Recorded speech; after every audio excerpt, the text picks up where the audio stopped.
Hello hi नमस्ते सर्वांना, श्री स्वामी समर्थ. चला तर मग बघा, आज आम्ही शाबूचे पापड घातलेले आहेत. टम्म असे दुप्पट फुगणारे आपले शाबूचे पापड तयार आहेत. आणि थोडेसे पापड अजून वाळायला थोडे कमी आहेत बरं का. परंतु आमच्यात असं असतं की एकदा वाळलं ना तर मम्मी कधी तळून देते, हे मुलांना लागत असतं. त्यामुळे म्हटलं चला तर मग तरीही हे पापड दुप्पट असे फुललेले आहेत. अजून एक मी ह्याला ऊन देऊन घेणार आहे, परंतु लहान मुलग्याला ना थोडे पाहिजे होते तळून, त्यामुळे मी दिलेले आहेत. आणि रंगीबिरंगी आम्ही असे पापड तयार केलेले आहेत. बघू शकता इथे पापड ही छान असे तळलेले आहेत, फुगलेले आहेत. आणि तुम्ही बघू शकता पापडाची किती लहान साईज आहे ती. आणि हे मुलग्याने घालून दिलेले आहेत बरं का पापड. आणि हे छान असे तळलेले आहेत. बघू शकता शाबू अशी मोठी मोठी दिसतही आहे. हातात घेतला की छान फुटतेही. ह्याच्यामध्ये कोणताही आपण पापड खारतेनं वापरला नाही आहे किंवा कोणतंही म्हणजे कोणतंही काहीही ह्याच्यामध्ये वापर नाही. फक्त साबुदाणा आणि आपले बटाटे आहेत तेवढंच वापरून हे साबुदाण्याचे पापड बनवले आहेत. आणि अगदी चवीलाही अप्रतिम असे हे शाबू पापड लागत आहेत बघा. चला तर मग रेसिपीला सुरुवात करू.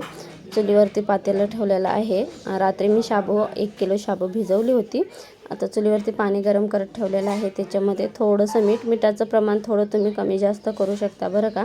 हे मोठं मीठ आहे मी घातलेलं. आणि त्याच्यामध्येच अर्धा किलो हा बटाटा किसलेला आहे बघा, तोही याच्यामध्ये टाकून देते. आणि छान अशी पाण्याला ह्याला उकळी आणू द्यायची आहे, जेणेकरून बटाटा आहे ना तो थोडासा गिर शिजतोही. आणि छान आपले पापडही दुप्पट फुलतात आणि छान चवही येते.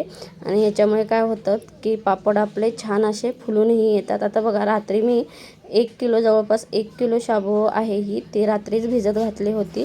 आता सकाळी म्हटलं ह्याला शिजवून घेऊ, त्यामुळे चुलीवरती शिजवणार आहे. कारण की शाबूला म्हणा किंवा कोणत्याही वाळवणी पदार्थाला थोडासा वेळ लागतो. आणि तुम्ही बघू शकता हळूहळू आपली शाबू फुगून असं वरती येत आहे. पूर्ण पातेलं ह्याचं भरलेलं आहे बघा.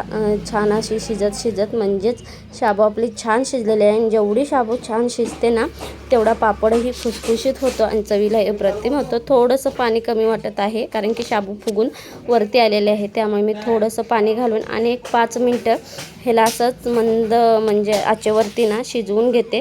आणि शाबू एकसारखे जर हलवली नाही ना तर खाली तळाला लागण्याची शक्यता असते. बघू शकताय तुम्ही छान असा आता आपला साबुदाणा शिजलेला आहे बघा छान असा. आणि जसा साबुदाणा शिजतो तसा फुलतो ही साबुदाणा. आणि तुम्ही थोडं मोठं पातेलं घेतला तरीही चालेल. चला तर मग आता आपण पापड घालायला सुरुवात करू. बघा, मी आधी पांढरे सफेदच पापड घातले होते, परंतु मुले आल्यानंतर परत त्यांना कलरफुल पापड हवे होते, त्यामुळे त्यांनीच घरातून कलर आणून असे मला पापडही घालण्यासाठी मदत केली बघा. एका हाताने केलेलं काम आणि 10 हाताने काम केलेलं त्याच्यात खूप फरक असतो. आम्ही पटकन सगळे पापड घालून घेतले.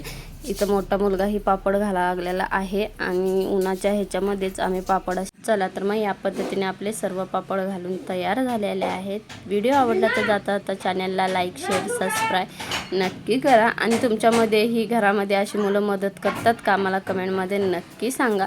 श्री स्वामी समर्थ.